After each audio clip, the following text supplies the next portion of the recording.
Tertúlia. Boa tarde a todos. Hoje é dia 22 de dezembro de 2014, é uma segunda-feira. O verbete de número 3.244, ele tem 6 páginas, 47 elogias e 13 máximos. O tema, crescendo egocentrismo e interassistencialidade, e foi elaborado segundo a especialidade ressexologia. Quem redigiu o verbete é o neoverbetógrafo Marco Zanardini. Marco Zanardini, ele é brasileiro, natural de Curitiba, Paraná, graduado em administração, especialista em Six Sigma, mestre em administração estratégica, voluntário da Conscienciologia desde 2009, docente da Conscienciologia desde 2011 e tenepsista desde 2012. O crescendo egocentrismo e interassistencialidade é o processo gradativo de a consciência lúcida, através da vontade, identificar, tratar e superar as patologias e parapatologias relacionadas ao ego, reeducando-se e gerando autorrecins capazes de potencializar a própria disponibilidade interassistencial. Na pensenologia, nós destacamos o holopensene pessoal da autorreciclagem intraconsciencial, o holopensene pessoal de sair de si com vistas à interassistência, a capacidade de reestruturação da autopensenidade, a capacidade de transformar e qualificar os autopensenes a respeito de situação e pessoas, a autossustentabilidade pensênica no crescendo egocentrismo e interassistencialidade, a autossustentabilidade pensênica no processo de autossuperação, o holopensene pessoal da sempre-aprendência, o holopensene da auto-organização proexológica e o holopensene pessoal da ampliação cosmofisiológica. Na fatologia, a superação do egocentrismo em prol da interassistencialidade, o egoísmo sendo substituído pelo altruísmo, os mecanismos de defesa do ego sendo gradualmente identificados e superados, o ato de abrir mão dos pedidos insistentes para si, o saber dar e o saber receber, as prioridades evolutivas crescendo em escolhas pessoais, o amadurecimento pessoal quanto à vivência da incorruptibilidade, o aprendizado derivado das doenças e crises, o mapeamento dos erros contumazes sem autodepreciação, a pacificação íntima gerada pelo reconhecimento do crescendo egocentrismo e interassistencialidade, o trabalho de eliminação da mágoa e dos infantilismos, a eliminação das ruminações mentais sobre as ações de outrem, a opção de preferir o autodesassédio ao invés de se manter na zona de conforto da autovitimização, o fato de querer resolver assuntos mal parados e dar o primeiro passo em direção à interassistência. Na parafatologia, a assistência dos amparadores às consciências predisponentes à interassistência. O ato interassistencial de doar energias conscienciais cosmoéticas ao cosmos. As pistas retrocognitivas auxiliando no egocídio, a identificação e autossuperação das afinidades atravancadoras e baratrosféricas junto a determinadas consciências e consciexes. As escagens antes inconscientes e agora lúcidas no crescendo para perceptivo, a limpeza das essências gravitantes, a constante busca da ampliação do contato com o amparador extrafísico através da interassistência e a lealdade com a paraprocedência. Na argumentologia, nós destacamos o parágrafo taxologia, na qual o verbetógrafo, segundo a ótica da autoconscienciometrologia, lista 10 mecanismos de defesa do ego, atuantes através do egocentrismo, contraproducentes à interassistencialidade, exigindo posturas reciclogênicas pessoais em prol do crescendo egocentrismo e interassistencialidade. Na remissiologia, nós vamos destacar análise egológica, assistência do assistido, centrifugação do egão, mini peça interassistencial, nível da interassistencialidade. O crescendo egocentrismo e interassistencialidade reforça as recins e ressexes, alavancadoras da autossuperação dos mecanismos de defesa do ego rumo ao maxi exemplarismo consciencial. Você mantém o egocentrismo patológico ou busca as autorrecins potencializadoras da interassistencialidade? Quais ações ou fatos corroboram as identificações pessoais? Na bibliografia específica, o autor contribui com 5 fontes de referência. Agora nós vamos ler a mega-análise elaborada pela equipe Enciclosapiens, que é composta por Marilene Haganin, ela estava aqui, parece que eu vi, Pilar Alegre, que está aqui presente, e Socorro Frazão. Egocídio, altruísmo, reeducação, autossuperação, amadurecimento. Autorreciclagem, autodesassédio, fraternismo, grupo karma, polikarma. Desdramatização, maxi-exemplarismo, autodiscernimento, patologia, ressexologia. Evoluciologia, conviviologia, interaciologia, cosmoeticologia, interassistenciologia. Bom, antes da gente passar propriamente para a tertúlia, quero fazer uma divulgação aqui bem importante, que é um curso que vai ter amanhã, na parte da tarde, de 14h30 a 18h30. Então, dá tempo da gente se organizar, se quiser ir. É o lastro consciencial pré-humano, que é para a gente identificar os resquícios da pré-humanidade ainda presente em você, quer dizer, em nós, né? Então, assim, em português claro, é para ver o quanto de macaco a gente ainda tem, né? Tá certo? Então, assim, ó, o que vai ser discutido lá? Vai ser discutido sobre as posturas, né, belicistas, os rastros, né, belicistas, os rastros da política, da religiosidade e a terapêutica, né? Bom, o curso vai ser aqui no CAEC, mas é patrocinado pela Associação Internacional para a Evolução dos Princípios Conscienciais, que é a Bioconvívio. Tá? Então, estão todos convidados. Certo? Vai ser amanhã à tarde. O professor é o Roberto Kunz. Certo? Ele entende bastante de pré-humano, né? E aí vai dar conta de falar para a gente tudo que a gente precisa saber sobre o nosso passado. Tá certo? Marco, agora a gente queria saber de você, antes de passar aqui para as perguntas, o que te levou a fazer esse tema de verbete? E como é que foi fazer um verbete nesse tema, né? Okay. Que é bem complexo. Foi bom. Bom, boa tarde a todos, antes de tudo, né, Rosa?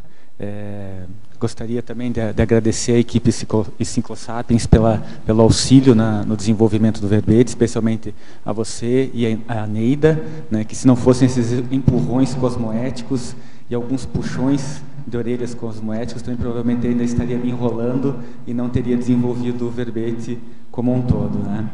Também gostaria de agradecer aos próprios amparadores que não desistiram, né, do assistido para o desenvolvimento do verbete, né?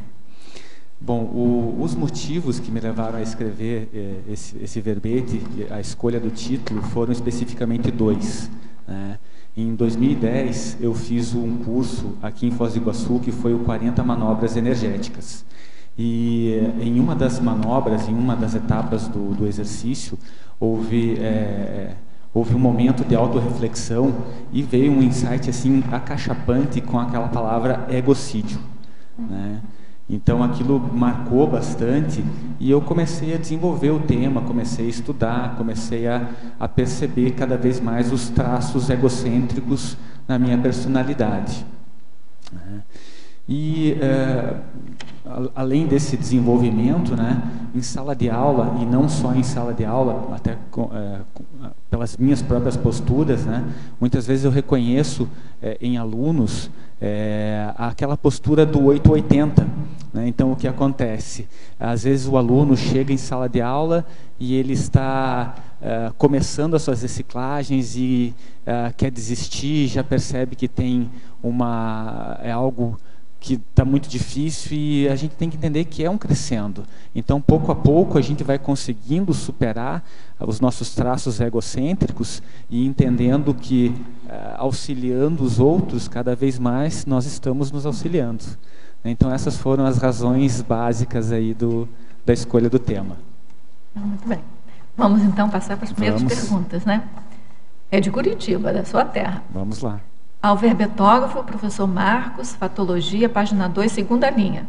Como podemos aprofundar o conhecimento quanto aos mecanismos de defesa do ego para que seja gradualmente identificados e superados? Bom, esse é um outro ponto interessante, assim, né? Eu também, os mecanismos de defesa do ego é um tema que eu estudo com certa frequência. Eu estou até desenvolvendo um curso livre na temática, né? E dentro da própria conscienciologia, a gente sempre escuta assim, não, mas isso é um mecanismo de defesa do ego.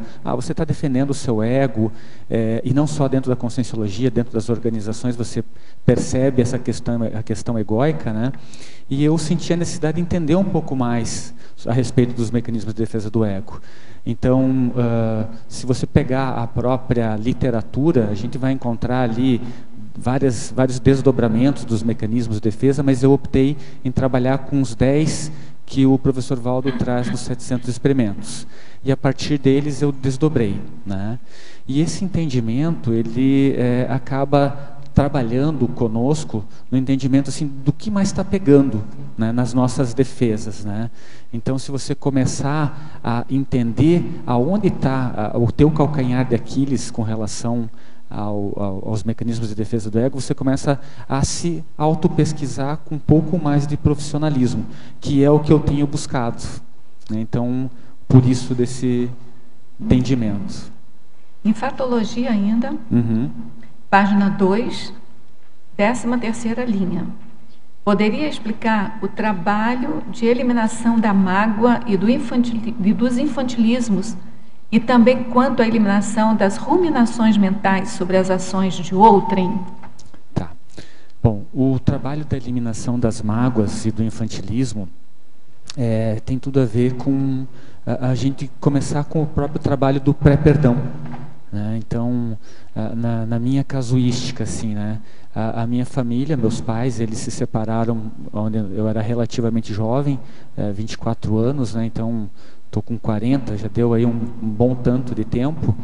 E o trabalho de eliminação das mágoas, devido ao próprio processo de separação, de perdão do pai, o entendimento de algumas coisas que muitas vezes você não percebe e começa a jogar certas culpas, tanto no pai e na mãe, e isso nada mais são do que infantilismos, né? E a partir do momento que eu comecei a entender a necessidade dessa eliminação de mágoas, eu comecei a fazer a minha própria reaproximação, principalmente com a figura paterna, né? E trazê-lo para o convívio familiar, de uma maneira muito mais interassistencial, logicamente, porque um pai durão, um pai que às vezes trabalhava com uma certa austereza, e você percebe que ele também tem todas as suas dificuldades, né? E você eliminando essas mágoas e esse infantilismo permitiu a própria reaproximação dele, justamente pensando até não só no auxílio, mas até na própria pré-intermissiologia, né? Porque em algum momento, se eu conseguir fazer esse resgate já, por que não, né? Ajuda, né? Menos um depois, né? Menos um, não, menos vários, né? Porque para cada um nós temos 9, né? Então... Mas se for parar para pensar que, por que a gente renasceu nessa família, né? Então, se já houve aí algumas coisas contraproducentes, por que não aproveitar a eliminação dessas mágoas, né? Dentro do próprio crescendo, porque não adianta, não vou conseguir eliminar não só da minha parte, mas fazer com que as coisas se reatem de uma maneira que seja satisfatória, né, e positiva a ambos, isso dura um certo tempo. Então não é do hoje para amanhã. Então isso faz parte do Aí ele fala também da ruminação mental sobre as outras pessoas. Tá. A ruminação mental é um outro fato também que ele me pega ainda e pegava bastante, né? Então, qual é a percepção que eu tenho, né? Dentro do processo de autoassediologia, né? A hora que eu começava a ruminar, mas ele está contra mim, ou aquela pessoa no trabalho fez algo que está me prejudicando, ou a minha dupla, ela não está me dando o devido valor, coisas do gênero, que são algumas ruminações que às vezes começam a incorrer e você percebe o que está acontecendo, né? Então já é um primeiro sinal de boi na linha, né? Então comecei a ter esse trabalho de identificação das ruminações mentais e a partir da própria identificação dessa ruminação tento entender o que está acontecendo. Muitas vezes eu não consigo, mas já consigo perceber a necessidade de dar um stop naquele processo, né? Então é algo que tem se tornado bem relevante dentro do meu processo de autopesquisa. Mesmo que comece com a gente mesmo, né, imediatamente já atrai boi na linha, como se diz, né, já atrai e aí aquilo intensifica cada vez mais. Exatamente. Né? Realmente tem que cortar logo na raiz. Em Parafatologia, página 2, última linha, como manter e honrar a lealdade com a paraprocedência no nosso dia a dia.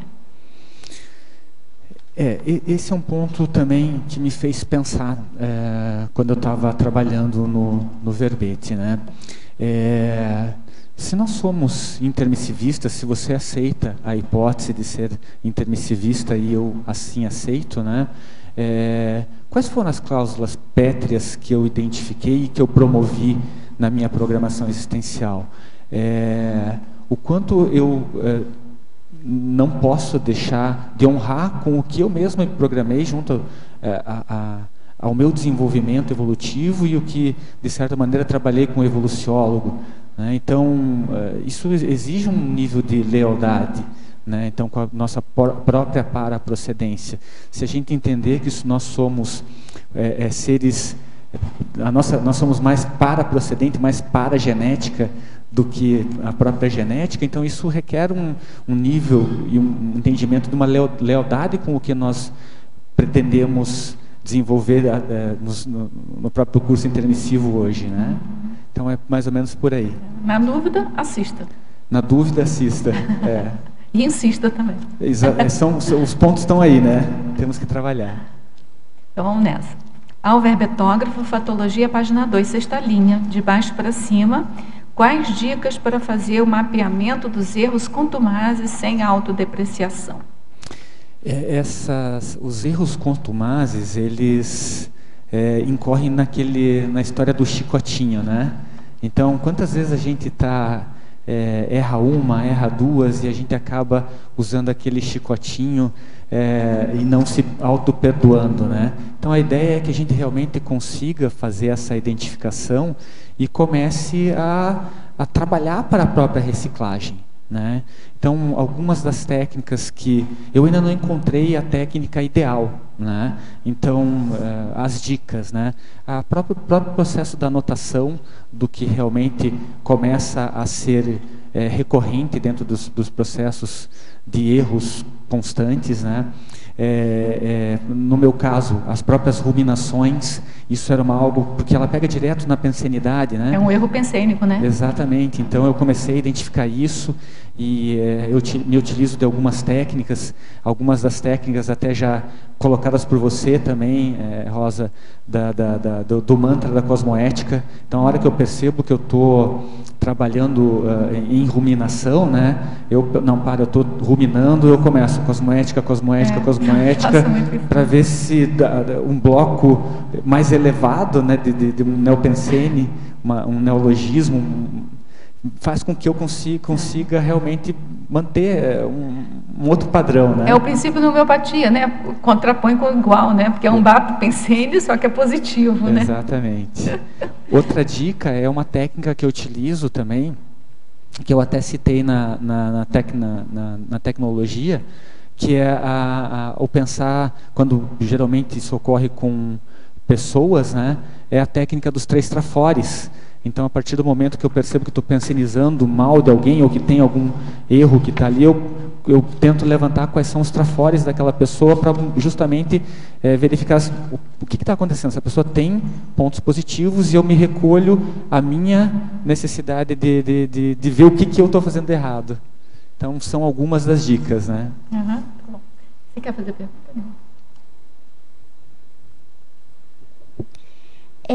Eu tenho 3 perguntas. A primeira é na fatologia, na página 2, na 7ª linha, de baixo para cima.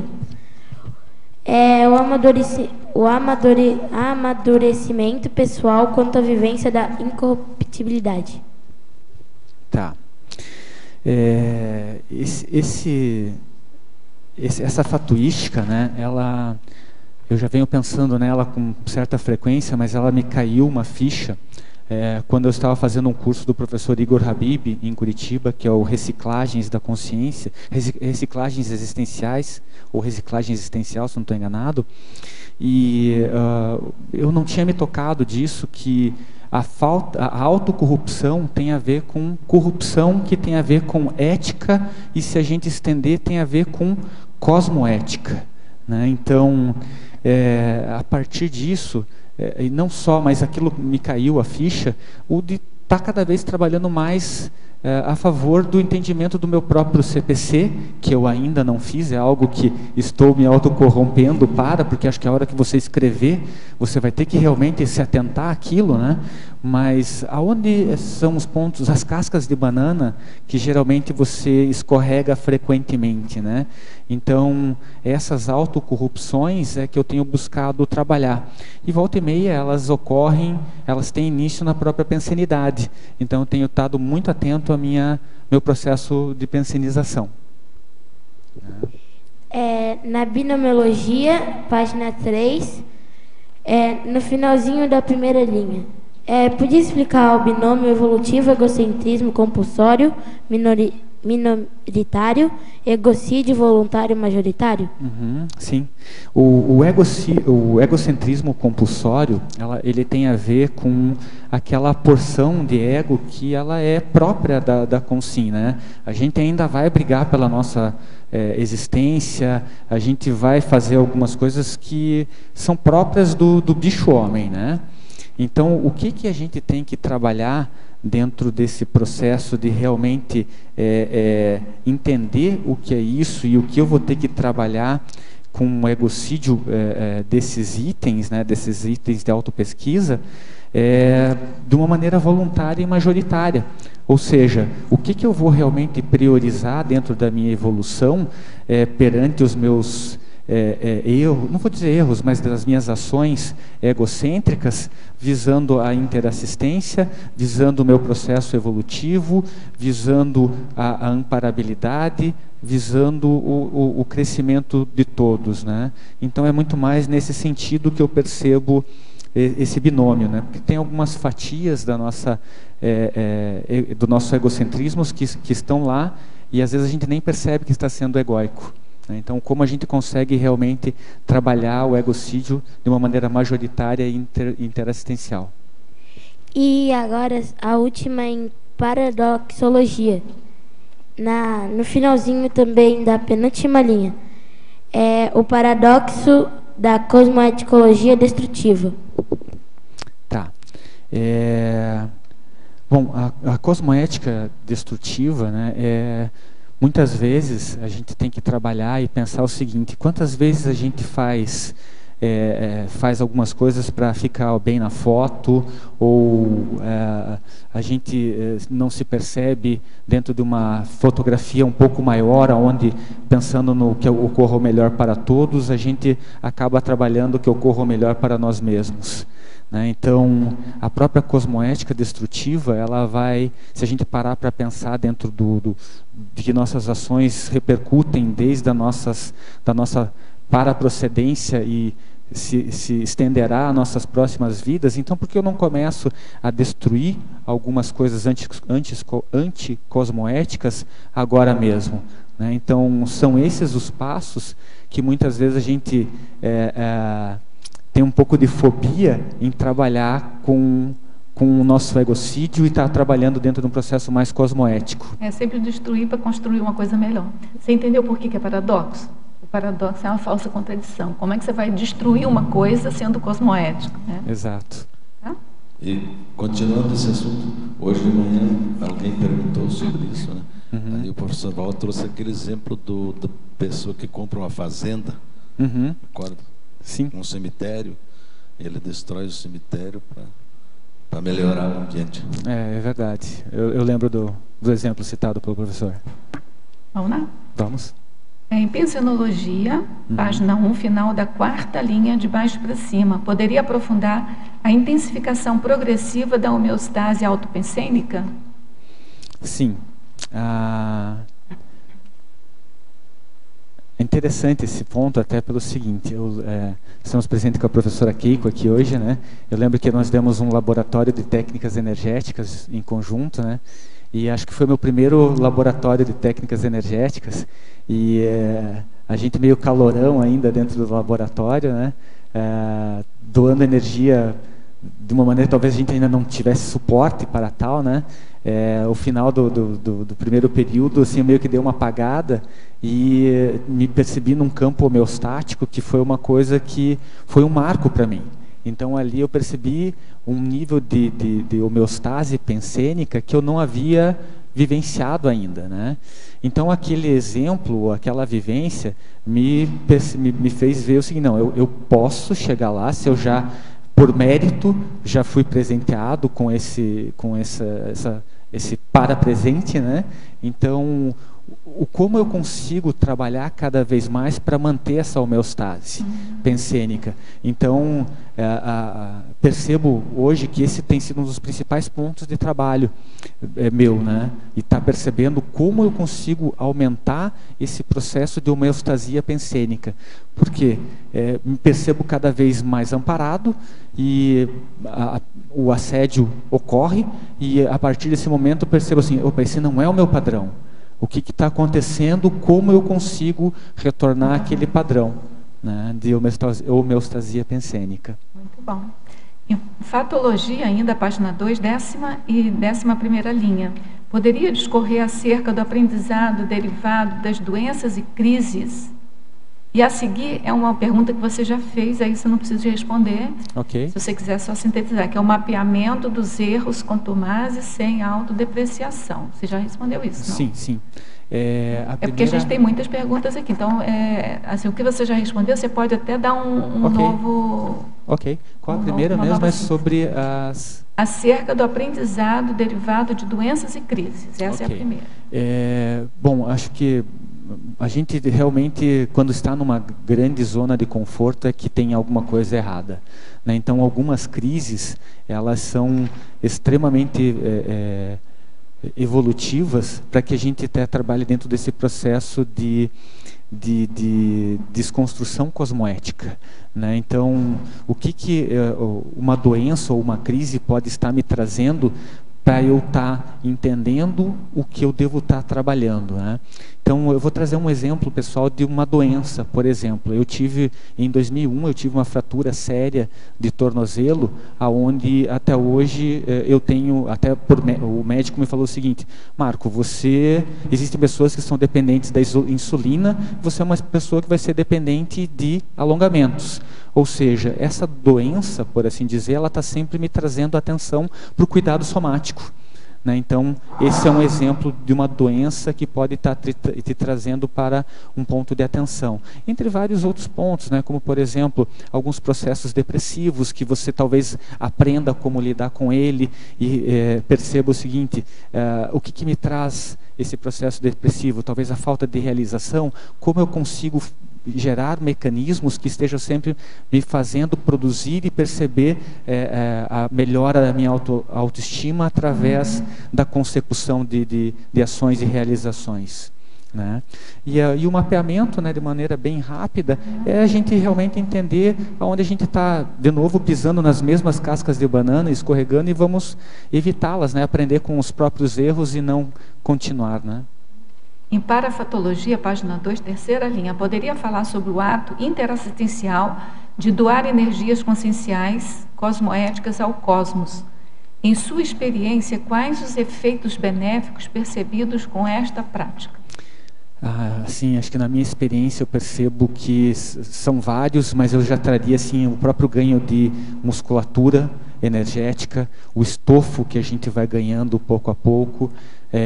Esse é um ponto que eu realmente preciso ainda crescer, né, mas eu percebo algumas oportunidades de você jogar energia e trabalhar com aquela situação e fazer uma escagem ainda num princípio mais iniciante, mas fazer uma escagem mais lúcida. Para quê? Para que eu consiga desassediar aquela situação, né? Então, esse já é um benefício. A própria TENEPS, né, é um ganho de doação de energia que as minhas sinaléticas têm melhorado pouco a pouco. Muitas vezes eu ia para casa dentro de uma situação de trabalho, por exemplo, e nem percebia que estava iscado. Hoje, pelo menos, eu já sei. Né? Então, já é um ganho, né? Grande ganho. Dá para chegar em casa e falar assim, ó, deixa eu dar uma trabalhada de energia que eu não estou legal. Não é com você. Né? Então, já é um grande ganho. Em Teoriologia, página 2, segunda linha, gostaria que abordasse a teoria de a pacificação íntima promover a paz ao derredor. Tá. Esse é um ponto assim que também eu tenho percebido bastante, né? Assim, o meu temperamento, ele sempre foi um temperamento mais pavio curto, mais agressivo, de mais imposição, e a partir do próprio processo de reconhecimento dos meus egocentrismos, de entender mais o próprio processo da interassistencialidade, eu comecei a estar trabalhando mais comigo e ganhando mais no entendimento do seguinte: eu estou cumprindo a minha programação existencial. Tem alguns pontos que talvez eu me perceba atrasado, mas eu estou trabalhando para. Então, o fato de estar trabalhando na própria consecução da minha programação existencial, porque a assistência é uma cláusula pétrea, e o entendimento dos motivos egóicos que estavam me levando a não trabalhar dentro desse processo proexológico, está me trazendo cada vez mais paz, né? Um processo de pacificação. Inclusive, dentro dos processos de reconciliação, né? A dificuldade que eu tenho muitas vezes em trabalhar com a minha mãe e com meu pai, minha mãe já chegou colocando assim: nossa, como está mais fácil trabalhar com o Marco. Então, ter melhorando, né? Ter esse reconhecimento materno é um grande ganho. Né? Então... Muito bem. Agora vem os seus amigos lá de Curitiba. Professor Marco, as defesas energéticas advindas pelas patologias e parapatologias egóicas promovem farta desestabilizações emocionais. Neste período, vemos dificuldade em promover a assistência naquelas questões onde envolvem situações pertinentes ao processo ainda não reciclado. Deste modo, a tematologia não seria homeostático, pois até a finalização da reciclagem o tempo estará para tempestades e trovoadas? Olha, eu acho que, se eu entendi, né, essa temática ela é homeostática, né? Apesar de a gente estar trabalhando com o nosso ego e estar realmente, muitas vezes, trabalhando com uma cosmoética destrutiva, o fato de você está cada vez mais identificando as suas necessidades de trabalho com relação aos seus mecanismos de defesa do ego, aos seus egocentrismos e às suas assistências falhas, né? Ele muitas vezes trabalha com a patologia pessoal, mas ele é justamente um tema homeostático, porque você está buscando uma melhora pessoal. Eu não sei se eu consegui responder a pergunta, mas no meu ponto de vista é isso. O tema do verbete é homeostático exatamente por isso, porque qualquer que seja o vai e volta, o que importa aqui é você estar nesse crescendo, né? Exato. Do egocentrismo e interassistencialidade.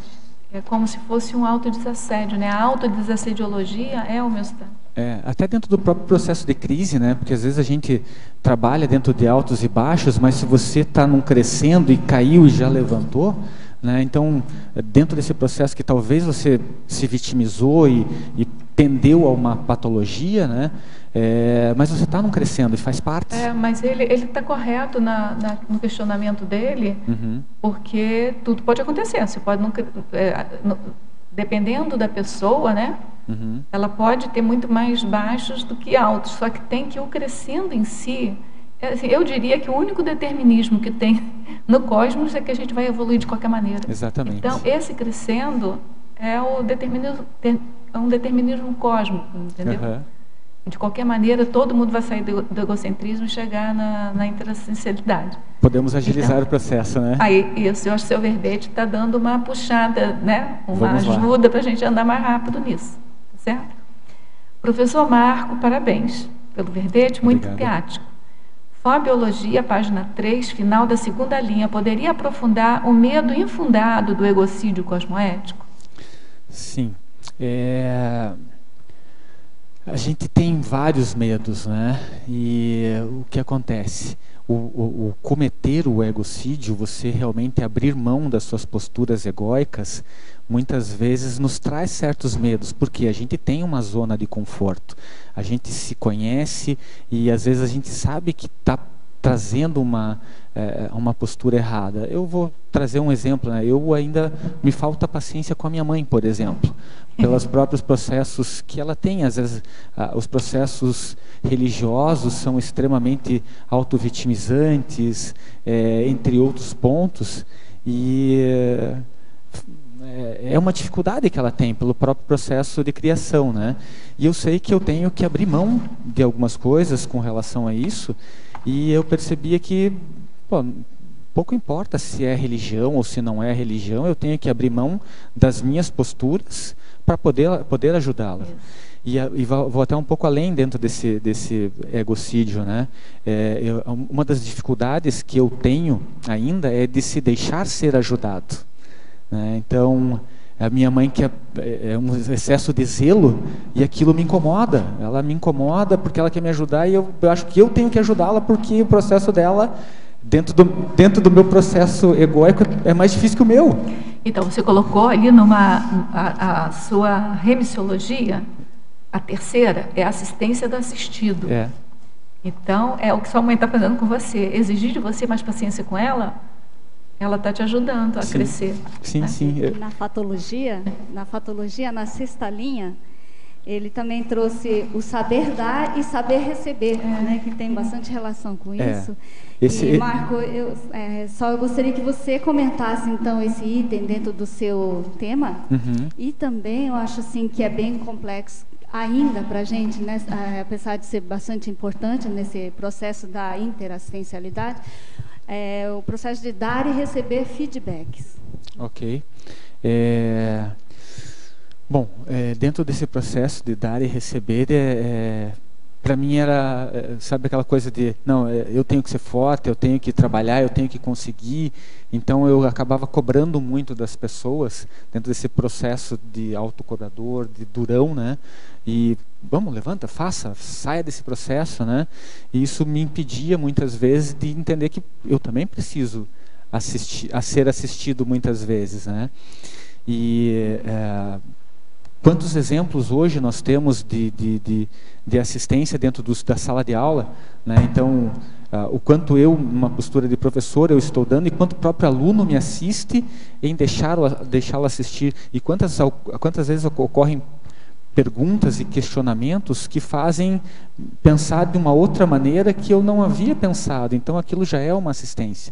Entre vários outros pontos que eu preciso, ainda dentro desse processo crescente, melhorar ainda o meu processo de receber, né?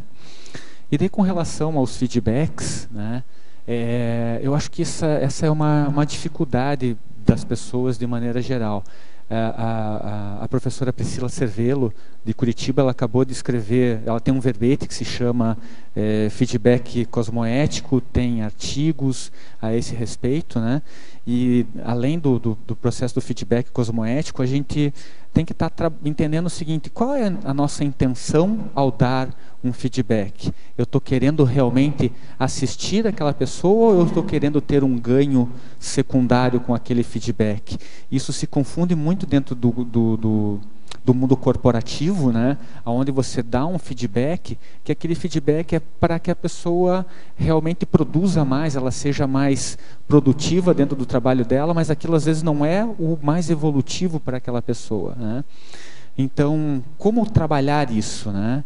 Eu busco dentro do processo organizacional, eu trabalho bastante com coaching também, entender muitas vezes que às vezes o ideal para a pessoa é de uma maneira mais tranquila e colocar para ela o seguinte: você realmente está feliz com esse trabalho? O que você está fazendo está dentro dos seus valores, né? Você não está se machucando dentro desse processo?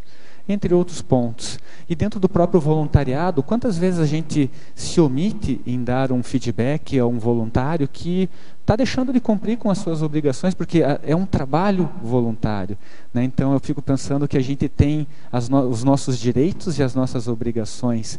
Então, quantas vezes eu lembro de um caso bem interessante, dentro de um trabalho de TMK, eu estava fazendo o TMK para o ECP2, e estava fazendo um trabalho de desassédio para o ECP2, e uma das voluntárias falou assim: nossa, Marco, eu não conseguiria fazer isso que você está fazendo, porque eu não consigo trabalhar com o preço, é muito caro. E eu peguei e olhei assim: você provavelmente é daquelas que deixa de ir ao dentista para comprar um celular novo, né?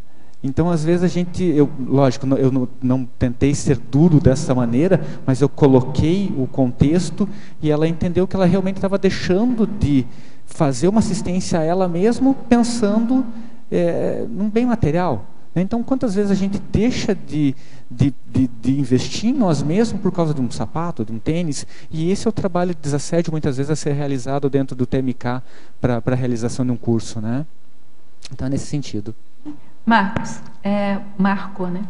Fatologia, página 2, 4ª linha. Poderia comentar o fato de não perder a oportunidade assistencial, independentemente do nível evolutivo do assistido? Tá. Eu vou trazer 2 exemplos, sabe? 2 exemplos que ocorreram recentemente, né? Então,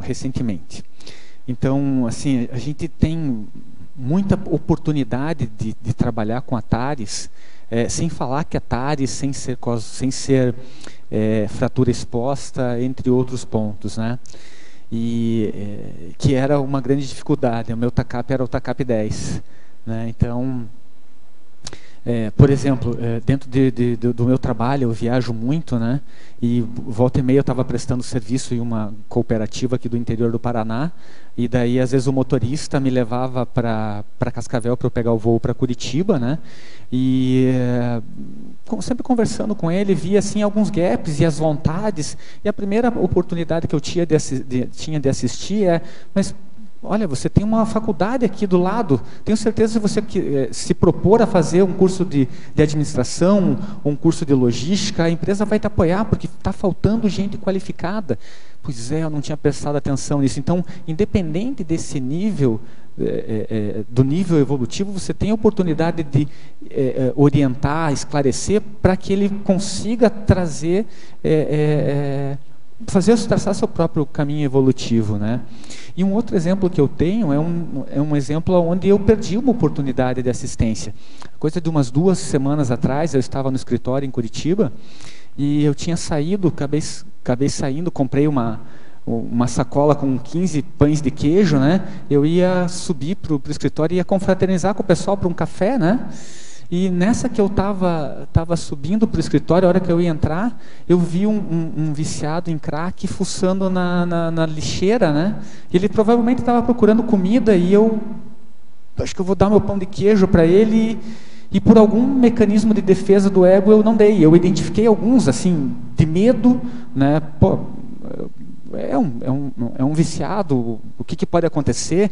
Pensei, não, mas eu comprei esse pão de queijo porque eu ia confraternizar com o pessoal e é R$5, sabe? Então, foram tantas coisas que se passaram depois que eu perdi a oportunidade, estava subindo do elevador, que perdi a oportunidade, independente do nível evolutivo, e estava na minha mão e eu perdi aquela chance, né? Então, quantas mais ocorrem e a gente passa batido? Não viu, né? Em maniologia, página 3, poderia discorrer sobre as superações da maniologia? as superações da maniologia, né? Bom, nós temos várias manias, né? Eu tenho várias manias.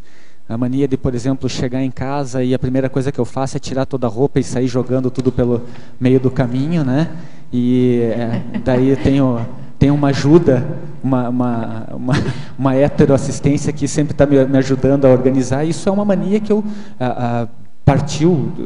a superação dessa mania, ela partiu de um auxílio, né, da própria conviviologia, entre outros pontos, né? Então a mania de às vezes exagerar na dose, a mania de estar sempre atrasado, a mania de fazer as coisas em cima do laço, né? Então tem o próprio às vezes eu brinco que eu gosto de me virar sempre no NHS, né, que é o na hora sai. Então aprendi isso com um amigo que é o professor Olegário, né? E tenho tentado fugir do NHS, né, que é uma mania que eu estou abrindo mão também. Aí vem a própria preparação, entre outros pontos.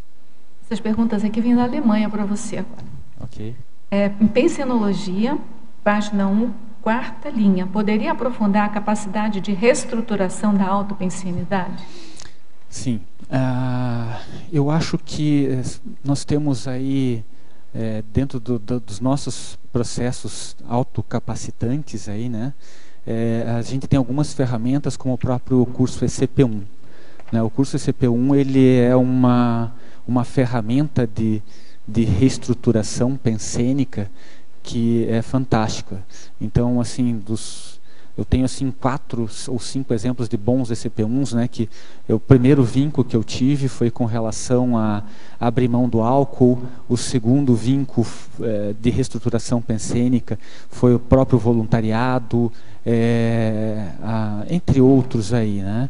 E a partir do momento que você começa a trabalhar com o seu processo de autopesquisa e busca essa profissionalização, você percebe que a sua pensanidade é chave, né? Então, o próprio processo energético para essa reestruturação, que é algo que eu tenho que trabalhar mais, ajuda muito, né? Então, você consegue reestruturar a sua pensanidade através do seu trabalho, não tem jeito. E ainda em pensenologia, página 1, quinta linha, poderia comentar sobre a capacidade de transformar e qualificar os autopensenes a respeito de situações e pessoas? Pode repetir, por favor? Na página 1, quinta linha, poderia comentar sobre a capacidade de transformar e qualificar os autopensenes a respeito de situações e pessoas. Tá. Eu percebo o seguinte, né? Também, não vou dizer que é uma mania, mas a gente pode até encarar. Quantas vezes a gente pensa mal de nós mesmos? Né? O quanto nós estamos nos autodepreciando e como isso interfere dentro do nosso processo evolutivo, interassistencial, e como a gente consegue transformar isso, né? Então eu já começo a pensar o seguinte: se eu estou pensando mal de mim mesmo, será que tem boi na linha? Será que eu estou escado? Eu começo a perceber o seguinte: todos nós temos trafares a serem trabalhados. Esses trafares, eles fazem parte do nosso crescendo recinológico. Então, o entender é uma coisa, o se depreciar é outra. Não é necessário que a gente fique se depreciando. Então, às vezes, os nossos processos religiosos, os nossos resquícios religiosos, muitas vezes nos levam aos processos de humildade, né? E a gente fica lá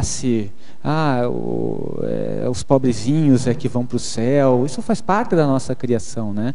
Então, esses autopensenes aí são algo que a gente realmente deve estar atento, porque é o começo, é a porta de entrada para o processo de assediologia.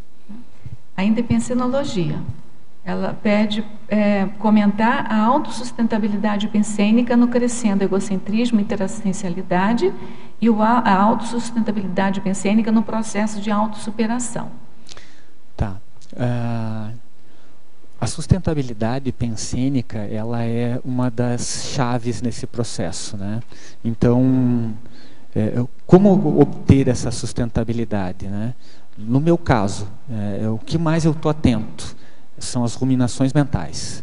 A hora que eu estou ruminando, tem algo que está errado. Então eu já busco trabalhar dentro de um processo de algo mais elevado, buscando realmente mudar aquele bloco pensênico para que eu consiga sustentar uma homeostase pensênica, né? Então já começa por aí. E a outra é? A outra é a da autossuperação, a autossustentabilidade no processo de autossuperação. Tá. A autossuperação, ela é uma constante dentro do processo do crescendo, né? A gente começa muitas vezes dentro do passo a passo, dentro do degrau por degrau. Então a gente tem que realmente entender, como por exemplo, eu tenho algumas metas para mim. Eu acho que é plenamente viável que nessa vida a gente realmente se torne desperto. Então, aonde eu vou ter... 3 anos, em 3 anos. Sim, eu espero chegar lá, não, nem que seja um pouco mais tarde, mas que eu consiga já seria interessante, né? Esse processo de autossustentação, ele vai começar com alguns pontos, que é o seguinte: então, eu quero ser IPCOM, eu quero ser professor de CP1, eu quero ser cada vez mais assistente, eu quero ser psicólogo. Então, dentro de um planejamento, como eu vou fazer isso? Então, eu vou ter que sustentar cada uma dessas etapas dentro desse processo de transformação, e a pensenidade, ela vai ser fundamental para esse esteio. A outra pergunta você já respondeu, a gente vai passar, eu só vou ler para você saber. Okay. Na sexta linha, a exemplificação do item, o saber dar e o saber receber. A gente vai passar porque a gente tem muita pergunta aqui, tem pessoas querendo fazer pergunta também. Na fatologia, página 2, terceira linha de baixo para cima, poderia falar sobre a opção de preferir o autodesassédio ao invés de se manter na zona de conforto da autovitimização? Claro. Esse é um fato que chega a ser até engraçado, assim, né? Porque às vezes a gente gosta de se permitir, eu estou assediado, deixa eu ficar aqui, né? Então, não é mais fácil a gente realmente preferir estar num processo de homeostase sem estar assediado? Por que a gente gosta de estar naquela zona de conforto e falar assim, eu estou mal-humorado e me deixa? Né? Então é algo que eu realmente estou trabalhando, ainda estou buscando uma superação para isso, e volta e meia, assim, tenho exemplos de quem tem que me ajudar, né, a estar superando o processo e saber assim, não, tudo bem, estou mal-humorado, mas deixa eu mudar, não quero estar assim. Então eu tenho uma meta pessoal que é diminuir o tempo de bico virado. Sabe, a tromba que fica virada porque brigou por isso, brigou com aquilo, às vezes ficava uma semana de bico e eu quero diminuir isso porque não dá. Então é não ficar se vitimizando, não quero mais isso para mim. Na parafatologia é a autossuperação de novo, a autossuperação das afinidades atravancadoras e baratrosféricas junto a determinadas consciências e consciências. Tá. Assim, eu tive um processo bastante promíscuo e boêmio na minha vida, né? Então, a partir do momento que eu optei em reciclar, em sair desse processo, houve a cobrança de consciência nesse ponto, né? E assim, isso repercutiu inclusive intrafisicamente, né? Quando eu optei em parar de beber, eu saí, fui me socializar com alguns colegas, né?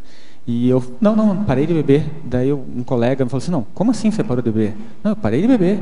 Não, cara, bebe aí. Eu falei, não, eu parei de beber, mas você está tomando algum remédio, algo do gênero? Não, eu parei de beber, eu não vou beber mais.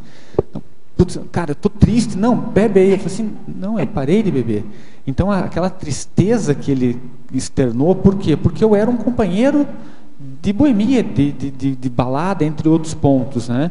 E eu tive exemplos também, contrapartidas multidimensionais, onde alguns amigos assediadores, porque eu estava junto com eles, vieram me cobrar essa presença, né? Então, como superar esse processo da síndrome da abstinência baratrosférica, né? Então, tem que ter força de vontade. Muitas vezes vem a própria pensenização, ou fala, não, mas era tão mais fácil aquela época, a sexta-feira que eu esquecia do trabalho e ia para a boemia, entende? Então, exige trabalho, exige esforço, né? Mas é um esforço bem recompensador e assistencial. Ganha outros amigos, né? Sem dúvida. Outros amigos extrafísicos. Marco, aqui na página 3, em Paradoxologia, tem ali na terceira linha o paradoxo do exemplarismo da consciência interexistencial discreta. Você explica aí pra gente? Claro. Eu acho que assim, eu vou trazer um exemplo. Eu acho que isso é bacana, né? Sempre gostei muito às vezes eu acho que eu era muito pavão, entende? Sabe? Fazia alguma coisa e aquela cauda se mostrava, né? Só fiz isso, fiz aquilo.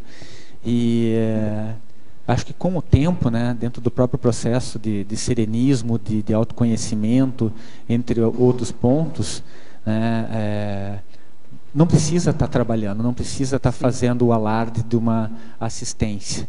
Então acho que o amparo está muito mais atento a você, a sua disponibilidade, e vendo o seguinte: pera, não é para você, não é para mim. Entende? Então esse anonimato da assistência realmente consegue ser muito mais interessante para ti, muito mais recompensador. Haja visto a própria exteriorização de energia que você pode estar trabalhando dentro de um processo assediado, e ele é totalmente... É um trabalho extrafísico, né? Exatamente. Que faz, né? Que ajuda bastante. Isso. Aqui também tem aqui o paradoxo da cosmoeticologia destrutiva. Bom, você vê? Essa pergunta ela já foi feita, mas ela tem justamente o seguinte ponto, né? O como destruir para reconstruir melhor, né? O como fazer algo totalmente diferente para que você consiga construir algo de maneira cosmoética. Então é bem paradoxal que às vezes você tem que rever toda a sua estrutura egocêntrica e destruir alguns pontos que muitas vezes você tem amigos que percebem você como a pessoa que está ali do lado, que está junto, mas não é assistencial. Então você tem que destruir aquela sua imagem de uma pessoa que está sempre junto, mas para as horas que são boas, entre aspas, né, e às vezes trabalhar com um feedback muito mais assistencial. Então esse pode ser um dos exemplos nesse caso. Bem? Ok, obrigado. Nada. Na página 2, na penúltima linha, em fatologia, o fato de querer resolver assuntos mal parados e dar o primeiro passo em direção à interassistência. Tá. Esse também é acho que o exemplo do reduzir o tempo do bico virado, essa meta é uma boa, né? Então, quantas vezes eu me achava prejudicado ou que alguma coisa estava me atrapalhando, e eu ficava de mal comigo mesmo, o pessoal passava por mim, eu meio que virava a cara.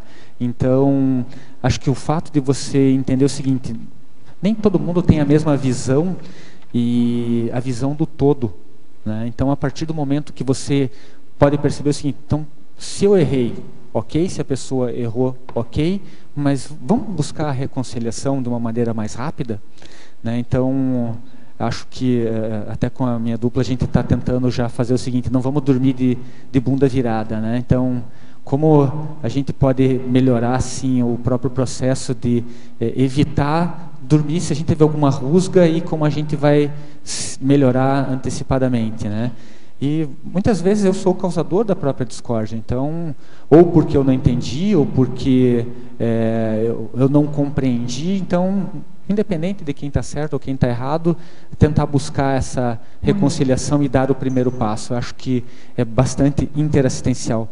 Parando para pensar que você vai ser o primeiro assistido nisso tudo, só vejo vantagens. Cabe a quem tem a lucidez maior no momento a tomar a rédea, né, da reconciliação. Já perguntou? Marco, em fatologia, na página 2, penúltima linha, a eliminação das ruminações mentais sobre as ações de outro. Eu queria saber se você tem alguma técnica para superar essas ruminações. Sim, Maria, tenho. Hoje eu uso basicamente duas, e elas têm me ajudado bastante, né?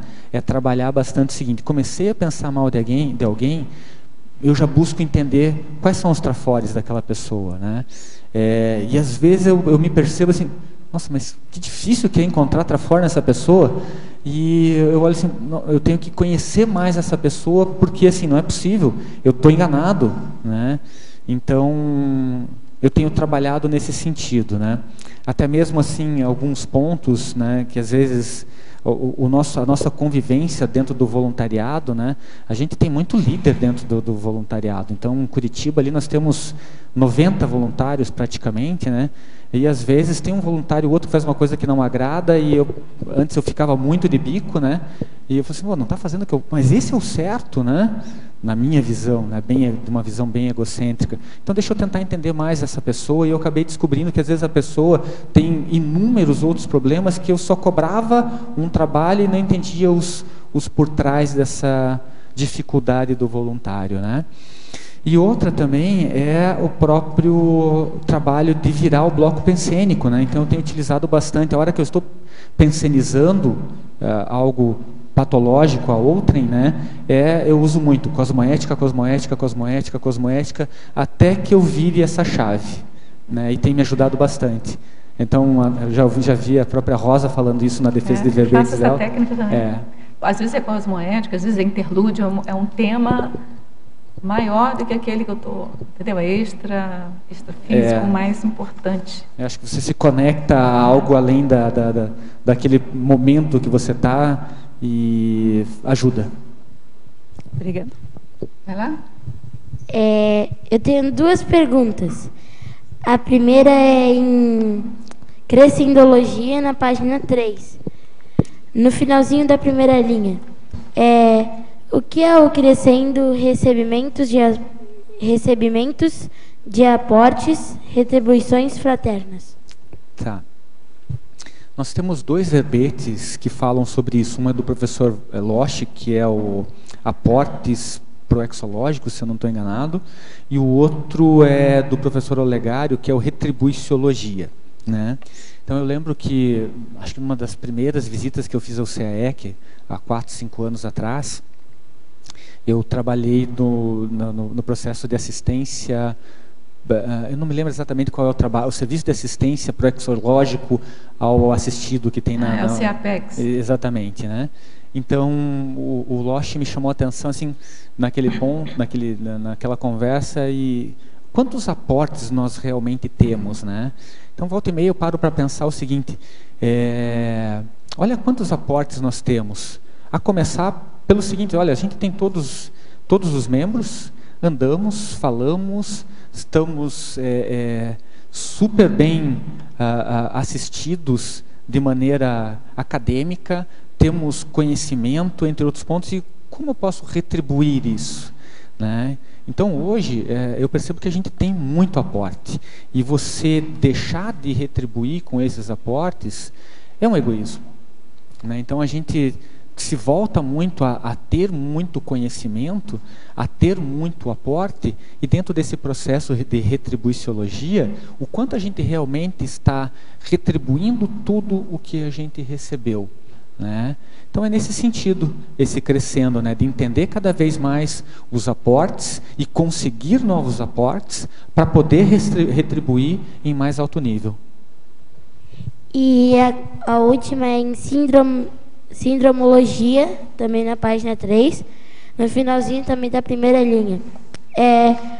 O sobrepujamento da síndrome de Peter Pan. Tá. O que seria? A síndrome de Peter Pan foi uma coisa que eu vivenciei, né? Eu tive aí um porãozão que ele se estendeu mais ou menos aí até os meus 33 anos, né? Eu achava que ser um molecão era tudo de bom, né?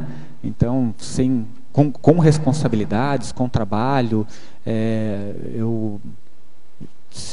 deixa eu ver, com 33 eu já tinha obtido meu título de mestre, mas a minha vivência era uma vivência totalmente infantil e muito ainda de subcérebro abdominal, né? Muito hedonismo, entre outros pontos, né? Então a superação dessa síndrome de Peter Pan, né, dessa sindromologia, ela realmente faz com que você... Bom, primeiro o entendimento, né? Você ainda não quer crescer, porque o Peter Pan ele vem da terra do nunca, né? Então ele nunca cresce. Então é sobrepujar isso realmente e perceber assim que o amadurecimento ele é extremamente benéfico, né? Então hoje percebo aí, por exemplo, uma série de inversores que chegam com um nível de maturidade superior ao meu. Então quanto antes a gente superar essa síndrome e buscar o amadurecimento dos nossos infantilismos egóicos, melhor para a gente. A gente vai passar vergonha, né? E a gente passa, né? Tudo bem? Então vamos lá, que agora a gente vai dar andamento aqui. Professor Marcos, Tecnologia, página 2, segunda linha. Como funciona a técnica da atribuição de 3 qualidades ao assistido?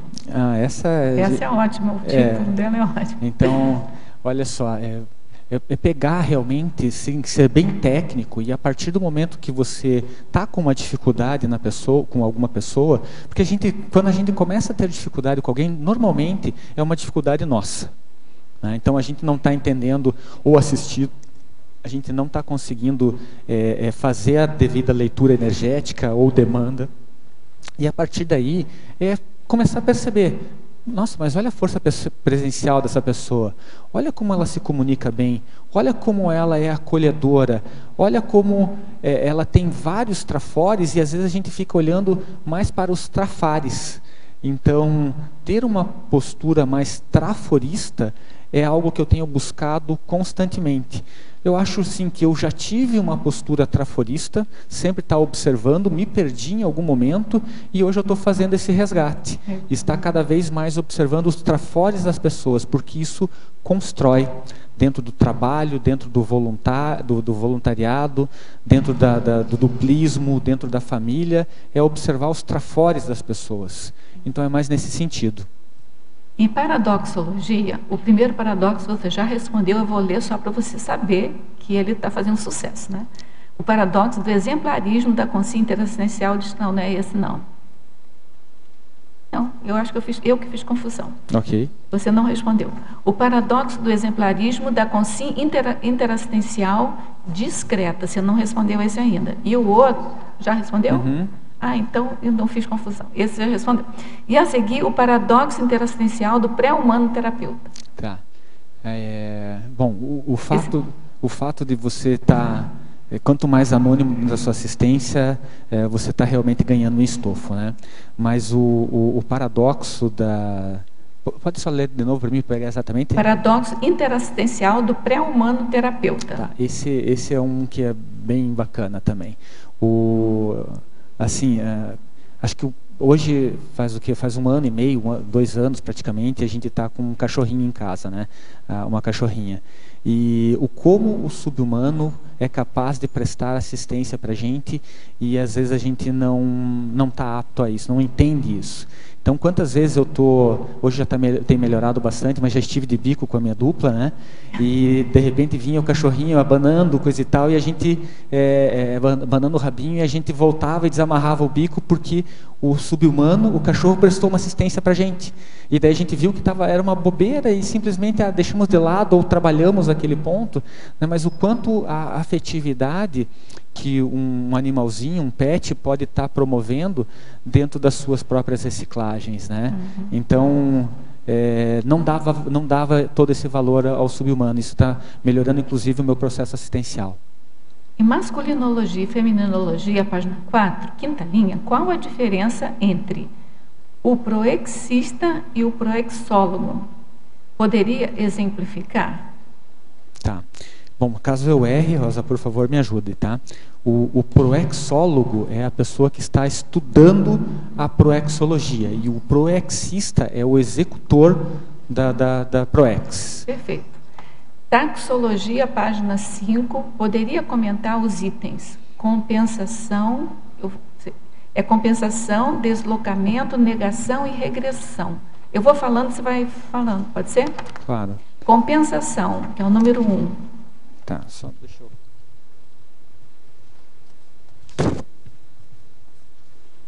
Obrigado. Então tá. Na taxologia, eu estou trazendo aí os principais mecanismos de defesa do ego, os quais eu tenho estudado, né? E eles têm me ajudado bastante a compreender assim, aqueles erros contumazes que foram comentados anteriormente, né? Então a compensação, ela tem muito a ver com o falhar em algo e tentar contrabalancear em algo, né?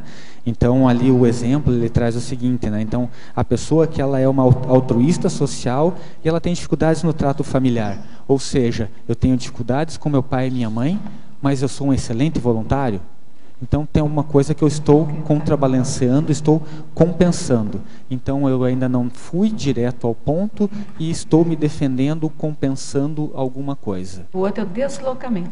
O deslocamento, né? O deslocamento é você deslocar uma forte dose de agressão, né? Então o que acontece? Você muitas vezes está com aquela agressão contida, né? E você desloca para alguma coisa ou outra pessoa, você desloca aquele seu nível de irritabilidade a outra pessoa. Então você está deslocando algo que está incomodando a outra pessoa. Literalmente você faz o outro pagar o pato, né? Negação, que é o item 6. Tá. Bom, a negação, ela tem tudo a ver com a própria evitação da realidade e a gente recusar em admiti-la, né? Então, uma das nossas realidades é de sermos intermissivistas, né? Então, o quanto eu nego essa realidade em prol de objetivos da socinha exclusivamente, sem saber que, por exemplo, o dinheiro é extremamente importante, mas ele não é o fim, né? Então, o quanto eu estou negando uma realidade para que ela eu realmente não coloque o ponto no que realmente é assistencial e prioritário dentro da minha existência. O outro item é a regressão. Tá. A regressão, né, são o ponto onde a gente retorna as nossas manifestações a infantilismos e padrões de egocêntricos de conduta, né? Então, muitas vezes ali a gente está... tem um exemplo nos 700 experimentos muito bom, né, que é assim, o casal briga e o cônjuge retorna para a casa da mãe dentro de uma briga, ou seja, retorna a um padrão infantil, né, entre outros pontos aí que a gente pode estar colocando. No exemplo, eu coloco ali o voluntário, né, que foi colocado dentro de um AVA ou até mesmo dentro de sala de aula. Nós tivemos um caso de voluntário que estava passando por voluntário de aluno que estava passando por algumas dificuldades, e a hora que foi pontuado com um pouco mais de energia, veio e-mails falando da conscienciologia, falando do professor Valdo. Então era um processo muito mais amplo, que incorreu num processo ali de regressão, realmente, de estar falando mal, e a partir do momento da identificação daquele mecanismo de defesa, a gente conseguiu atuar de uma maneira mais pontual. Sabe qual é uma regressão assim que eu acho que pode observar? Tem um verbete do professor Valdo que eu acho ótimo. Quer dizer, eu acho ótimo a ideia, né? que é a parênteses patológico. Isso sabe eu não aquele, conheço. Parênteses patológico. Sabe quando você bota entre parênteses? É um parênteses que você escorrega na patologia. Você está muito bem, no estágio assim, evolutivo muito bem, e de repente você tem um parênteses patológico. Entendi. Esse parênteses patológico é uma regressão. Né? Então, aí estudar esse mecanismo de por que ele cai ali. Eu acho que pode aprofundar um pouco mais. Pegando bem nesse ponto, acho que dentro do próprio processo de duplismo, né? Quantas vezes a gente está realmente trabalhando dentro de um crescendo e às vezes regride e retorna. Então é um processo realmente de regressão aí a um padrão já talvez superado, né? Alguma coisa que mexeu no teu ego, você tem um mecanismo qualquer ali e se defende. Cai na vala. Exatamente. Bom, essa pergunta veio para mim, mas aí eu depois quero, se você quiser complementar. Ok. Professora Rosa, se mandar energia para as pessoas doentes com algum tipo de problema, conta como assistência? Olha, penso que conta, só que a gente não vai jogar energia só para contar como assistência, né? O que eu penso assim, a energia é um tripé do Pensene. Então, mandar energia com pensamento e sentimento bem organizado, né? Porque aí sim vai fazer bem. Agora, acho que a assistência tem um verbete, assistência sem retorno, né? Então, é aquela assistência que você não fica contando se fez assistência, se não fez, você joga energia. Eu acho que o mais importante de tudo é a ortopensenidade. É você pensenizar bem a favor de todos quando você está mandando a energia. Aí ele complementa, faço isso, depois se você quiser dar uma... Faço isso há bastante tempo. Estou querendo acreditar que a telepatia que tenho com assediadores, acho que são intrafísicos. Pergunto se seria possível estar acontecendo isso comigo.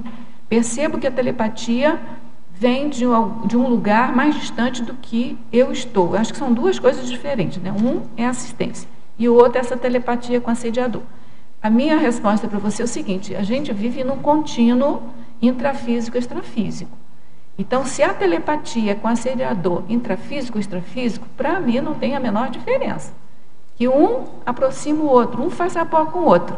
A questão mais séria é aquilo que a gente está trabalhando nesse seu verbete o tempo todo, teve uma queda, teve algum pacto pensene, sai dele. Né? Procura se sustentar numa condição melhor. Então, eu penso que não tem que ficar preocupado se a telepatia é com assediador intrafísico, extrafísico. Enfim, eu acho que você pode ajudar dentro do seu verbete a detalhar mais, né, para você saber se é dele mesmo. Pode ser pensamento dele mesmo, pode ser realmente uma intrusão pensênica, mas a intrusão pensênica normalmente vem com o rapport do alto pensene patológico, né? Então eu queria que você aprofundasse mais isso. Acho que o primeiro ponto que o teletertuliano traz, né, é que se isso conta como assistência, né? Então não temos dados suficientes para saber como ele atua, mas se a assistência realmente ela for uma dificuldade e você está pensando em fazer como contar na sua FEP, faça. Né? Na dúvida, assista. Faça, não tenha dúvida. Se você ainda está com dificuldade em fazer a assistência independente de saber se você está buscando uma retribuição ou não, faça. Não, o ideal é que quando chega um ponto que ele não vai nem conseguir mais contar, porque os números que ele já tem não são suficientes. Eu sei que o número é infinito, porque eu sou da matemática, mas, sabe, quando chega lá depois do 1.000, 10.000, você tem noção do que é 10.000, gente? 10.000 assistências, você tem noção disso? O que é 10.000? Uma, duas, três, você sabe bem. Você sabe enumerar. Agora, 1.000, 10.000, o importante é que você faça bilhões de assistência. Né? O ponto né, Rosa, ver se está correta a minha análise, né? Se às vezes a gente está lógico, eu não estou dizendo que é o caso do teletertuliano, mas se a gente está dentro desse processo egóico ainda, onde a gente está fazendo assistência, esperando uma retribuição, faça. A gente não sabe se é essa a questão, mas se ele está contando se vale a pena ou não, se é assistência ou não. Tem tudo a ver com o próprio anonimato que a gente estava conversando. Então, tudo bem, se você está nesse ponto, manda ver, tem que fazer, né? Assista. Eu acho que eu entendi o que ele quer dizer. É o seguinte, será que isso eu já posso considerar isso uma assistência? Não tenha dúvida. Claro que sim. Melhor do que ficar pensando mal, com certeza. Claro, o próprio fato de você estar exteriorizando energias de uma maneira voluntariosa já é um processo assistencial. Agora, tem uma questão muito séria em cima da assistência, que é o seguinte, de boa vontade não basta, tem que ter discernimento. Então, ele pode começar assim, intuitivamente, mas eu acho que o ideal é ele se aprofundando nas questões da assistência para ficar um profissional. Então, a primeira sugestão que a gente poderia dar para ele é estudar o livro da TANEPS. Sim. Né? Porque ali tem uma assistência profissional, ali, a técnica profissional de assistência. E não precisa de começar a TANEPS agora, vai estudando com calma, continua fazendo a sua assistência, né? Mas é melhor continuar assim do que parar. Sim. Né? Vamos lá. Em Fatologia, página 2, primeira linha, poderia comentar os 3 primeiros itens, a superação do egocentrismo em prol da interassistencialidade, o egoísmo sendo substituído pelo altruísmo e os mecanismos de defesa do ego sendo gradualmente identificados e superados. Esse último acho que você respondeu, eu acho. Tá. São os 3 primeiros itens da fatologia. Bom, a superação do egocentrismo em prol da interassistencialidade, né? Então, para você estar assistindo, né, muitas vezes você vai colocar os seus aportes, muitas vezes não, você vai colocar os seus aportes e dar o seu melhor realmente, muitas vezes implica em você abrir mão das coisas que lhe são importantes para você conseguir assistir, né? Então, o quanto a gente ainda tem de uma porção egóica nossa que está nos impedindo de promover a assistência. E quando a gente está assistindo, é sempre importante lembrar que esse é o próprio princípio da interassistencialidade, que o principal assistido ainda é o assistente, né? Então, quanto mais nós estamos assistindo, mais nós estamos sendo assistidos. Então, é por isso o de abrir mão dos nossos egocentrismos, né? O segundo, que é o egoísmo sendo substituído pelo altruísmo, né? O altruísmo, eu até trouxe aqui a definição do altruísmo, porque assim, às vezes a gente se bate em entender o que é o altruísmo, né? Então, o altruísmo, ele tem o amor desinteressado ao próximo, né? Então, o quanto eu ainda tenho que abrir mão dos meus egoísmos, pensando no amor ao próximo, nessa falta de interesse, né? Então, eu tenho interesses em assistir. Qual é o interesse? Isso está correto?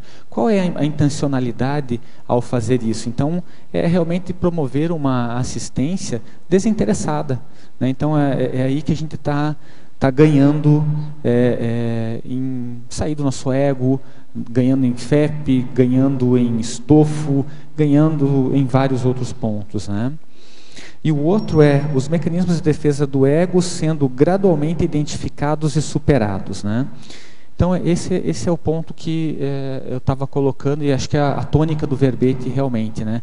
Aonde nós estamos nos defendendo, quais são as nossas intencionalidades, quais são os ganhos secundários que nós estamos tendo dentro dos nossos processos, e a partir daí identificá-los e gradualmente, de uma maneira profissional ou nem que não seja profissional, conseguir a superação desses mecanismos de defesa do ego. Então, eu parti para a identificação mais pontual desses mecanismos e, a partir dessa identificação, saber o que está acontecendo.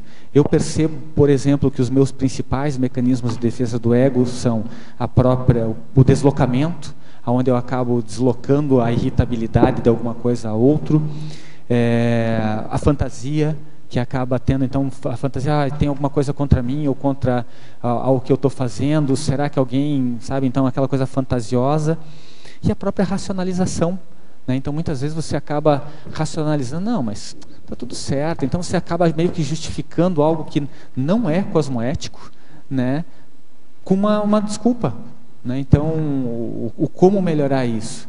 Então, são esses os principais que eu identifiquei e estou buscando trabalhar. Uhum. Esse tertuliano pede para você expandir a megapensinologia sua. Egologia necessita isenção. Deixa eu... Em qual página está isso só? É na primeira página. Pode falar de novo? É o megapensinologia.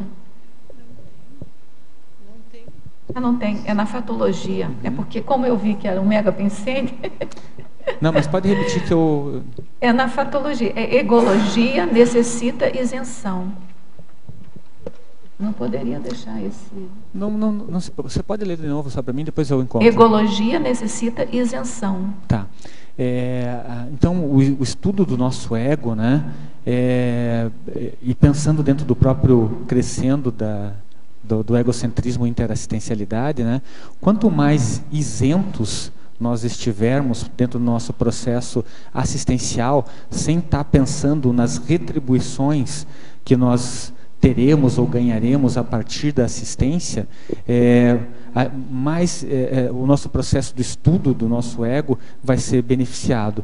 Porque esse estudo do nosso ego é em nosso próprio favor, né? Então, quanto mais eu estou abrindo mão dos meus egocentrismos, trabalhando o egocídio e profissionalizando o que está travancando a minha evolução, mais eu vou estar conseguindo trabalhar com uma assistência isenta. Vou ler de novo a pergunta, porque eu acho que eu li atropelado.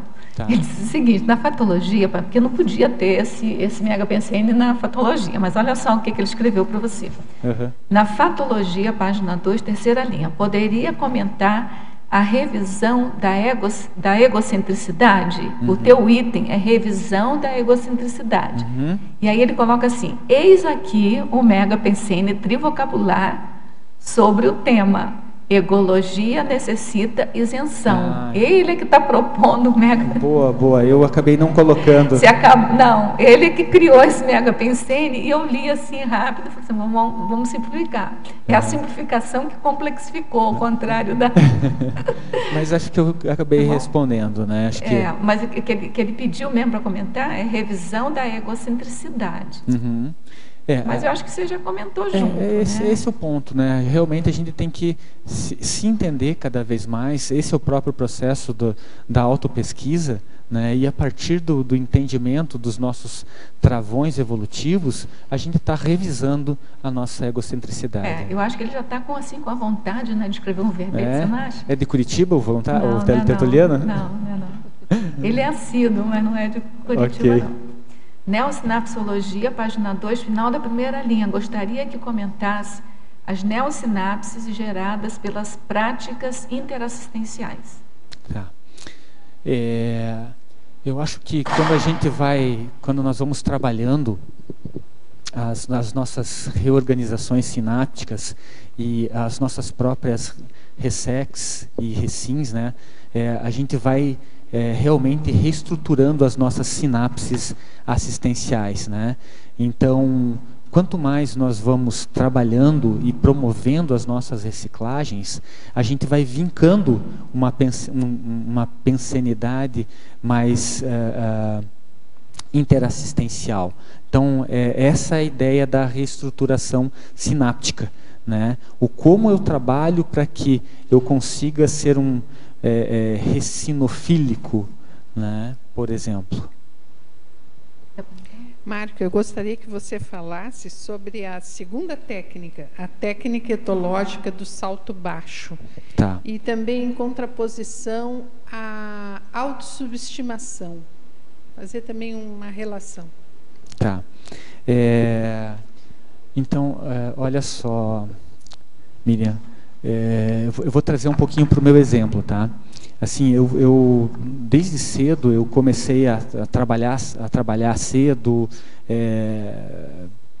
ter um salário consideravelmente bom, tendo que trabalhar em bancar família às vezes, trabalhando em multinacional, me destacando como líder, entre outros pontos, e tudo isso fez com que, de certa maneira, o ego crescesse, né? Então, você acaba realmente tendo que vestir as sandálias da humildade, né?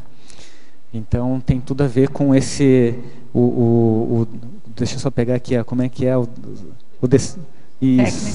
Então, a gente tem que descer do salto, né? O fato de você ter uma série de aportes, ele só te dá mais responsabilidade em assistir mais, em conseguir se promover uma evolução pessoal até mesmo mais acelerada, né, se você tem tanto aporte. Então, descer do salto baixo realmente. Então, essa é a técnica etológica do salto baixo, né?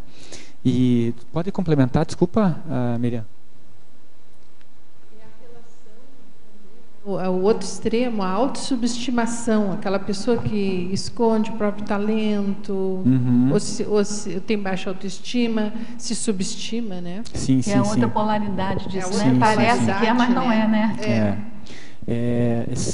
Acho que coisa de um ano, a gente estava fazendo um curso que é dentro da própria grade interna, né, para voluntários, que... me fugiu o nome da professora agora, mas ela é a mãe do João, que tem o curso de Superando o Medo da Morte. Ela é gaúcha. Isso, a Nora, né? A Nora de Rosso, obrigado. Daí a Nora, a gente estava trabalhando dentro do curso, né? E ela fez um comentário que foi muito mal interpretado pelas pessoas em um momento. Ela falou assim: não, a gente precisa ser arrogante às vezes. O que é essa arrogância, né? A arrogância, às vezes, ela é mal interpretada porque ela tem um cunho religioso muito forte, às vezes, né? De você estar sempre dentro daquele processo de humildade, de se colocar em subserviência. E a arrogância, ela é sinônimo de coragem, né? Então, às vezes a gente precisa também saber que a gente vai conseguir fazer, vai cumprir com os nossos objetivos dentro de dificuldades que realmente ocorrem, né? Então, às vezes a gente precisa ter coragem para sair desse processo de vitimização. O executar, ele não é tão simples, né? O executar exige planejamento, exige energia, exige reciclagem. Então, dentro do nosso processo evolutivo pessoal, crescer dá trabalho, né? Mas é um trabalho gostoso, revigorante, que te promove assim uma satisfação pessoal bastante grande. Então, o sair desse processo de menos-valia, de vitimização, ele é bastante válido. Olha para os teus aportes, né? Olha para o que você já tem, olha, muitas vezes assim dentro do processo de psicologia, os psicólogos trabalham muito forte, assim, olha o que você já realizou, né? Então, em vez de dentro do teu processo de menos-valia, veja o que você já fez, né? Então é nesse sentido. Em sinonimologia, página 1, o final da terceira linha, pode explicar a expressão apreço assistencial? Tá.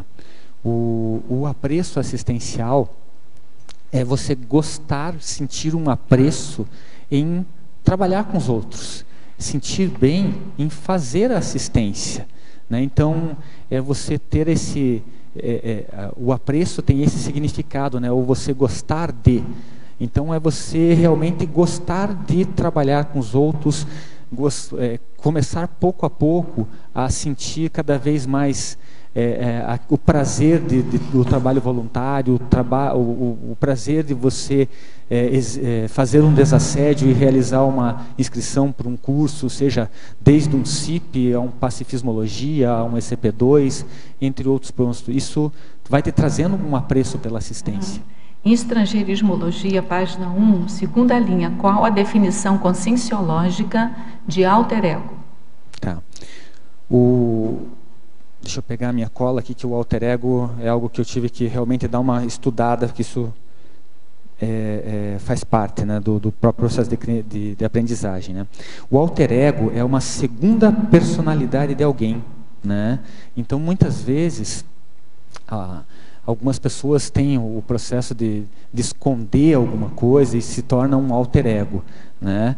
Mas o que eu quis trazer aqui é realmente você ter esse upgrade do alter ego assistencial, é trazer à tona cada vez mais o assistente que existe em cada um de nós, né? Então é nesse sentido que eu estou trazendo essa estrangeirismologia.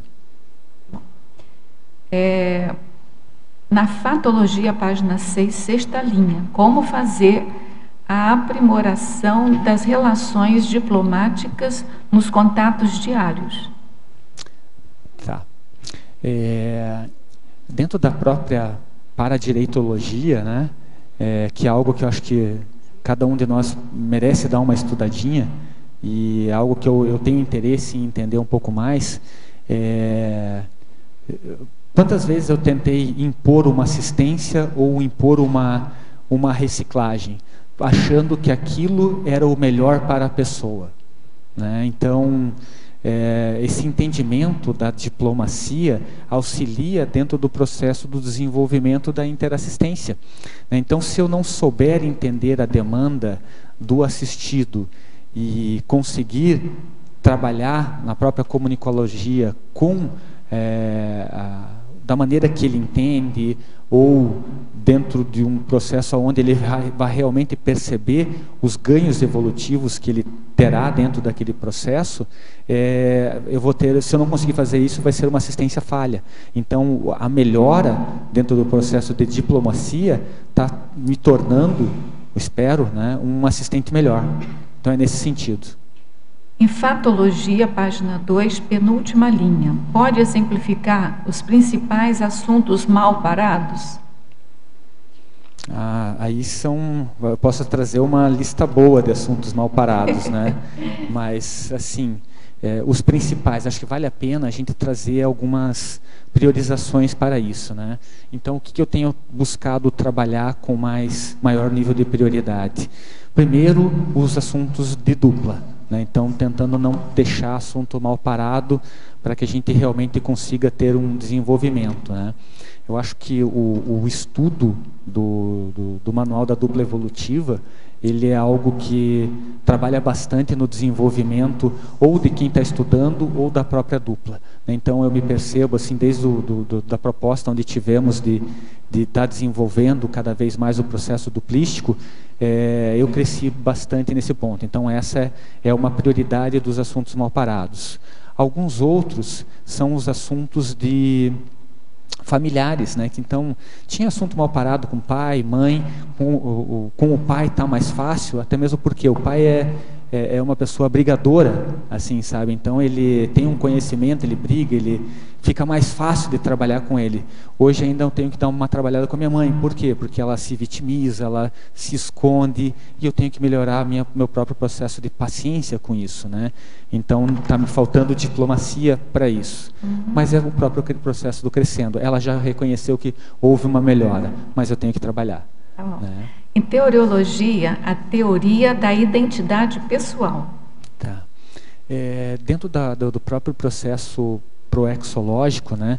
Qual é a nossa identidade pessoal e interassistencial? Aonde realmente eu tenho maior facilidade em estar desenvolvendo os meus aportes e o meu processo assistencial? Isso também é um contraponto até para o entendimento dos nossos processos egóicos, porque a partir dali eu consigo identificar aonde mais eu tenho que trabalhar. O ciclo superador do egocentrismo. O ciclo superador do egocentrismo é justamente o processo de temos um ciclo. Muitas vezes ele é alto, baixo, até dentro do processo da física, né? Então são os ciclos, né? As senoides, onde a gente tem ali os altos e baixos dentro do processo de superação. E tem tudo a ver com o próprio processo do crescendo, né? Então, quanto mais eu consigo sair do meu ego, mais eu consigo interassistir. E muitas vezes eu vou falhar. Então, não é necessário usar o chicotinho, né? Olha, vê, percebe o que está acontecendo e levanta a poeira e dá a volta por cima. Em holotecologia, ele pergunta qual a relação com o verbete, entre o verbete e a sexoteca. A sexoteca? Tá. Eu acho que assim, um dos principais assediadores pensênicos, o nível de assedialidade pensênica, é a carência afetivo-sexual. Então, dentro do meu processo evolutivo, né, eu passei um processo promíscuo muito forte, né? Então, troca de parceiras, não fixação de nada, a pegação, a ficação. Então, a sexoteca é algo que realmente a gente deve começar a estudar, porque é a principal porta de entrada do assédio. Em elencologia, citar os principais traços da personalidade desaglutinadora. Pode repetir onde está isso? Na elencologia. Qual página? Página 4, segunda linha. Elencologia. Tá. Pode repetir a pergunta, por favor? Os principais traços da personalidade desaglutinadora. Tá. A personalidade desaglutinadora, ela tem a ver com aquela pessoa que ela é desconstrutiva. Tem muito a ver com a competição, com a inveja, com o cotoveloma, com a falta de autoestima, com a falta de autorrealização. Então, talvez esses traços façam com que a pessoa seja desaglutinadora em vez de construtora. Então, é o processo de realmente olhar para o próprio umbigão dessa pessoa e começar a trabalhar. Em masculinologia ou femininologia, mesma página, tá? Página 4. Primeira linha, qual a definição de autofilista? Autofilista. Autofilista. Eu até sublinhei essa palavra, mas o autofilista. Poderia me ajudar? Autofilista. É o que cuida? Que gosta de si mesmo? Eu acho que é isso mesmo. Me fugiu a definição do autofilista. Mas obrigado. Vai fazendo sua pergunta que eu vou vendo no dicionário, depois eu respondo. Tá, joia. Obrigado. Eu tenho 3 perguntas. A primeira é em parafatologia, na última linha. Não, na penúltima linha, no finalzinho. Podia explicar a constante busca na ampliação do contato com o amparador extrafísico através da interassistência? Claro. Uma vez conversando com o professor Loche, ele me deu um exemplo dele que dentro do próprio trabalho dele, ele busca fazer o seguinte, cada vez mais ele busca estar fazendo algo que seja assistencial para que ele esteja mais amparado dentro do seu trabalho. Então acho que aquilo me deu um toque interessante, que é justamente o seguinte: quanto mais assistência eu esteja trabalhando, até mesmo dentro do trabalho organizacional, dentro da dupla, ou quanto mais eu pense em assistência, mais eu estou sendo assistido pelos amparadores. Então é nesse sentido que eu busco ampliar esse contato, inclusive dentro da própria TENEPS, né? Então eu ainda não tenho um contato mais tete a tete, por assim dizer, com o meu amparador de TENEPS, mas eu estou buscando isso através do crescendo da interassistência. Posso responder aqui? É que eu vi assim, no dicionário que eu tenho do OAS, ele não tem a palavra autofilista, mas na enciclopédia tem como sinônimo de egão, sabe, aquele ego inflado. Mas no dicionário, eu estou vendo aqui, tem a autofilia e autofilismo. A autofilia é o amor a si mesmo, de caráter patológico. Autofilismo, tá? E autofílico é relativo à autofilia, né? Então, enfim, é o que a gente chama de egão aqui na Conscienciologia. E tem um verbete aqui do professor Valdo, que é o egão, que tem ele na elencologia, tá bom? Centrifugação do egão, né? Sempre no sentido negativo da palavra, né? Okay, porque gostar da gente mesmo até que não é uma coisa ruim, não, né? A gente tem que gostar. Né? Se a gente não gostar da gente mesmo, quem que vai gostar? Okay. O problema é gostar de uma maneira patológica. Aí que é o problema. Pode continuar. Agora só tem mais 2. Em trinomiologia, o trinômio autoconfiança sólida, autoimagem positiva, descensão cosmoética. E depois só mais uma. Tá. O trinômio autoconfiança sólida, né, ele tem a ver até com o que eu estava falando. A gente tem que confiar no nosso taco para fazer assistência, né? Então, sem ser bobo, né, mas é saber até onde a gente pode ir. Na sequência, eu perdi aqui. Autoimagem positiva. Isso, a autoimagem positiva, né? Tem a ver até mesmo com o que a gente estava comentando agora. Se a gente não gostar de nós mesmos, se a gente não saber o quanto nós somos, qual as nossas possibilidades de execução, a gente começa a ter um processo de autodepreciação. Então é importante que a gente tenha uma autoimagem positiva e bem paradoxal e bem limítrofe, né? Com relação assim, até onde eu vou, né? O meu ego ele está aqui, né? Eu estou o nariz empinado, eu sei das minhas capacidades de realmente executar algo e fazer bem feito, porque a gente precisa saber que faz para concretizar, né? E a descensão cosmoética. Isso, e a descensão cosmoética tem muito a ver com esse ponto que a gente estava falando. Então, saber que faz, saber que é um epicentro, mas não ficar se achando por isso. E em polinomiologia, na antepenúltima linha, o polinômio autoposicionamento cosmoético, autodisponibilidade, amparabilidade, interassistencialidade. Tá. É o último, né? Tá, deixa eu só pegar aqui o polinômio, ele é longo. Pode repetir, Nicolas, só qual é, por favor? O polinômio autoposicionamento cosmoético. Ok, achei. Obrigado. O autoposicionamento cosmoético, né, ele tem a ver com você estar trabalhando com as suas incorruptibilidades, né? Aonde eu realmente estou posicionado e eu me mantenho firme para isso. A autodisponibilidade. Aqui é um ponto que, no meu ponto de vista, eu ainda preciso melhorar, né? Eu, às vezes, não me percebo disponível o suficiente para estar prestando assistência. Às vezes, você tem que abrir mão do que você está fazendo e fazer, peraí, deixa que eu estou disponível para estar assistindo aquela demanda, né? A própria amparabilidade, que você, ao estar posicionado cosmoético, disponível, a tua amparabilidade, ela aumenta.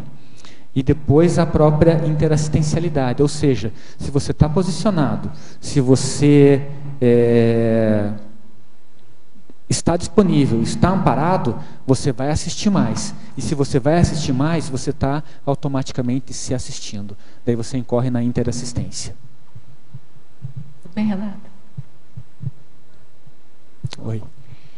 Parabéns aí pelo verbete. Obrigado, eu queria que Renata. você expandisse mais aqui um item do parafatologia, as pistas retrocognitivas auxiliando no egocídio. Como que você viu isso aí para você? Ah, legal. Obrigado pela pergunta. Esse ponto foi... Eu estava fazendo um laboratório, eu até anotei, mas eu não vou lembrar exatamente qual foi o laboratório, se era de paragenética, acho que era de paragenética. E eu tive um processo retrocognitivo onde eu me identifiquei como um mercador na época das vendas de tecidos, na época das... Meu Patrício, né? Lá Oi?